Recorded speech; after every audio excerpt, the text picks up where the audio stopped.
आज प्रथमतः दीपकजी माने, त्यांच्या सुविद्य पत्नी अक्षय आणि त्यांचे अनेक सहकारी नितीनजी असतील, विक्रम शिंदे असतील, प्रशांत, प्रतीकजी असतील, या सर्वांनी आज आपल्या सर्वांच्या साक्षीने काँग्रेस पक्षामध्ये जो प्रवेश केलेला आहे त्याबद्दल मी काँग्रेस पक्षाच्या वतीने त्यांचं मनापासून स्वागत करतो आणि काँग्रेस पक्षामध्ये जो प्रवेश केला त्याबद्दल आपल्या सर्वांच्या वतीने त्यांचे मनापासून आभारी मानतो. काही दिवसांपूर्वी जेव्हा निवडणुकीचा अर्ज भरण्याचा शेवटचा दिवस होता, त्या दिवशी भारती विद्यापीठाच्या आमच्या त्या गेस्ट हाऊस मध्ये बसून मी, विशालजी शेवटचे सगळे एबी फॉर्म काँग्रेस पक्षाच्या उमेदवारांना देत होतो. विशालजींनी मला सांगितलं की प्रभाग क्रमांक 11 मधील एका नेत्याला तुम्हाला भेटायचं. म्हणलं हरकत नाही, आणि त्यांनी मग 5 मिनिटांमध्ये दीपकजींचा माझा परिचय करून दिला आणि सगळा इतिहास मला सांगितला की कसं दीपकजी माने त्यांचे सर्व सहकारी गेले 10 ते 12 वर्षापासून त्यांच्या जुन्या पक्षाचं अत्यंत प्रामाणिकपणे काम करत होते, निष्ठेने काम करत होते. परंतु पक्षाच्या कार्यकर्त्याला कसं त्यांनी बाजूला या ठिकाणी ढकललं आणि काही नेत्यांच्या आणि काही इतर कार्यकर्त्यांच्या स्वार्थ डोळ्यासमोर ठेवून आज अशा निष्ठावान कार्यकर्त्याला बाजूला सारून दुसऱ्या कुठल्या तरी माणसाला उमेदवारी दिली.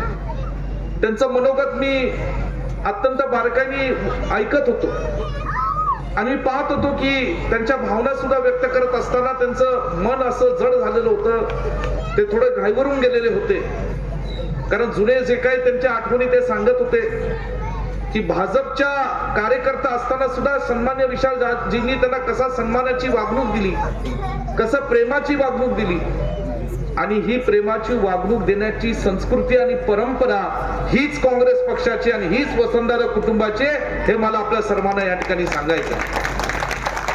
आणि म्हणून कुठल्याही जाती धर्माचा माणूस असो, कुठल्या पक्षाचा माणूस असो, जर तो माणूस या सांगली शहराचा नागरिक आहे, या सांगली जिल्ह्याचा नागरिक आहे, तर तो आपला माणूस आहे हे गृहीत धरून त्या प्रत्येक येणाऱ्या माणसाला ताकद देण्याचं काम हे आम्ही काँग्रेस पक्षाचे नेते आणि आज कार्यकर्ते म्हणून सातत्याने करत असतो. आज या ठिकाणी प्रभाग 11 हा काँग्रेस पक्षाचा बालेकिल्ला आहे. सांगली महानगरपालिकेचा निवडणुकीचा इतिहास आपण सर्वांनी पाहिलात तर तुम्ही सगळ्यांनी नेहमी पाहिलेलं आहे की विशाल पाटील जे प्रभाग नंबर 11 मध्ये म्हणतील तसंच होत गेलेलं आहे आणि तिथलेच तसे काँग्रेस पक्षाचे उमेदवार या प्रभाग नंबर 11 मध्ये या ठिकाणी निवडून आलेले. गेल्या महानगरपालिकेच्या निवडणुकीत सुद्धा विशालजींनी काही लोकांना महानगरपालिकेच्या उमेदवारीसाठी संधी दिली, मोठे कष्ट घेतले आणि दिवस रात्र एक करून लोकांमध्ये पोहोचल्यानंतर जे काही उमेदवार त्यांनी दिले होते या ठिकाणी ते निवडून त्यांनी ताकदीने आणले. त्या उमेदवारांचं काय होतं काय नाही हे आपल्या सर्वांना अधिक चांगलं माहिती. त्यातील काही लोक हे विशाल बरोबर या ठिकाणी अत्यंत प्रामाणिकपणे काँग्रेस पक्षाच्या सोबत या ठिकाणी राहिले. त्यातली काही मंडळी स्वतःच्या स्वार्थापोटी पक्ष सोडून गेले. परंतु विशालराव, तुम्हाला मी आज वचन देतो की ह्या प्रभाग क्रमांक 11 मधील लोक ही स्वाभिमानी लोक आहेत. ज्यांनी तुमच्याशी गद्दारी केली त्याला ही जनता दराशी कोणाशिवाय राहणार नाही, हा विश्वास या ठिकाणी मी निश्चितपणे सांगतो.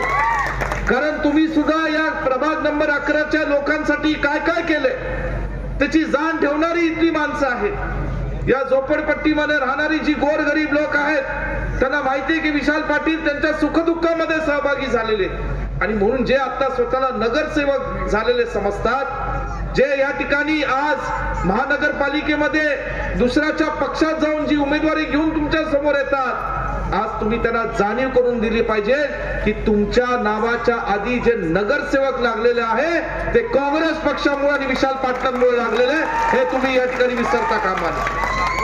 आणि म्हणून ही निवडणूक येणाऱ्या 15 तारखेची फार महत्वाची.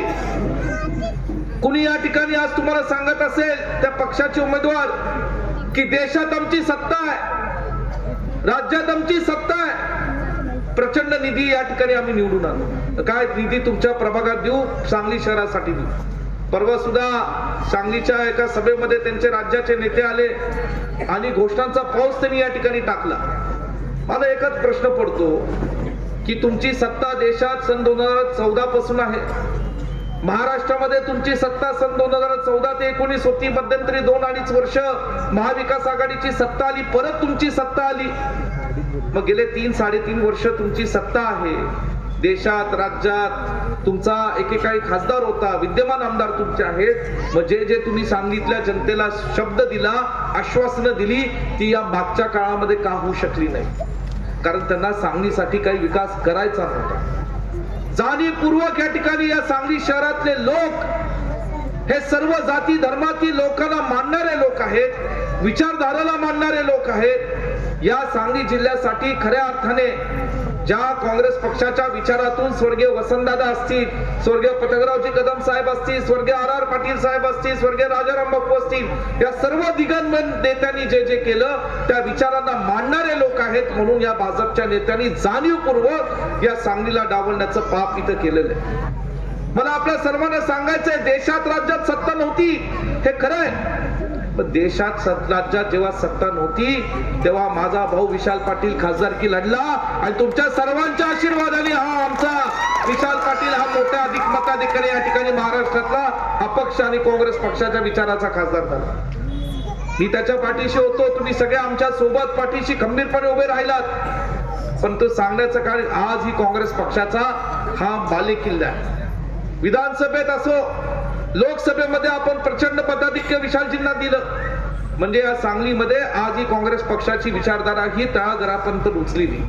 आणि म्हणून आपल्या सर्वांना सांगायचंय, इथं दीपक जे असतील, अक्षय जे असतील, बाकीच्या आमच्या भगिनी आज या ठिकाणी आंबेडकरी चळवळीतल्या आमच्या भगिनी, त्यांचं मनोगत मी ऐकत होतो, बापूंचं मनोगत मी ऐकलं. अनेक गोष्टी मला या ठिकाणी बोलण्यासारख्या आहेत, परंतु मी तुमच्या सर्वांचा जास्त वेळ घेणार नाही. मला आपल्या सर्वांना एकच सांगायचंय की हे जे काय सांगतात ना, अनेकदा मी असं गेले नगरपालिकेच्या निवडणुकांपासून एक गंमत ऐकत आलेलो आहे. टीव्हीवर चॅनलवर काही आलं निवडणुकीचं की या महायुतीमध्ये 3 पक्ष आहेत. 3 पक्ष कुठले तुम्हाला चांगलं माहिती. एका पक्षाचा कार्यकर्ता उठून सभेमध्ये म्हणतो की सगळ्या तुमच्या कामांना निधी आम्ही देणार.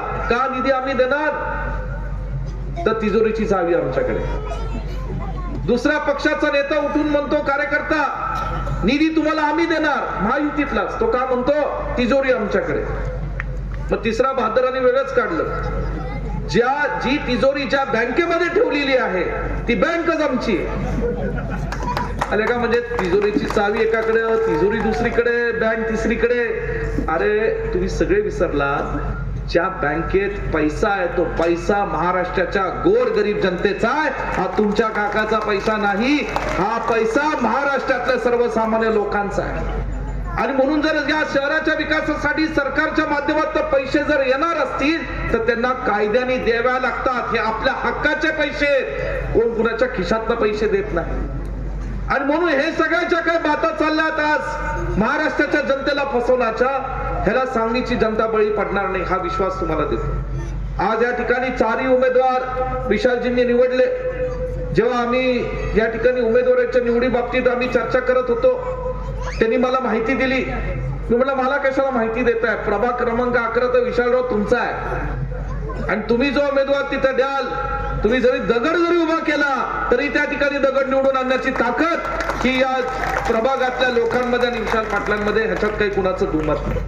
आणि म्हणून मला आपल्या सर्वांना विनंती करायची, मी विश्वजित कदम म्हणून आज पलूस कडेगावचा जरी आमदार असलो, या जिल्ह्यातला जरी काँग्रेस पक्षाचा कार्यकर्ता असलो, तरी मी तुम्हाला तळमळीने विनंती करणार आहे. कारण महानगरपालिकेमध्ये आज 2 काँग्रेसचे नेते म्हणून आम्ही एकटे ही खिंड लढतोय. आम्ही लढतोय कारण तुम्ही आमच्या पाठीशी उभे आहात, तुमचा आशीर्वाद आमच्या पाठीशी. सर्वसामान्य लोकांपर्यंत विकास पोहोचला पाहिजे, त्यांच्या सुखदुःखापर्यंत सहभागी झालं पाहिजे, म्हणून आम्ही ही लढाई लढतोय. आणि म्हणून आपल्या सर्वांना सांगायचं की जेव्हा महानगरपालिकेचा निकाल 16 तारखेला होईल, मगाशी कोणीतरी उल्लेख केला की 11 नंबरच्या सर्व उमेदवारांच्या या ठिकाणी गुलाल पडेलच, पण तुमचा गुलाल हा माझ्यावर पडला पाहिजे अशी नम्रपणे विनंती या ठिकाणी मी आज करायला या ठिकाणी आलो.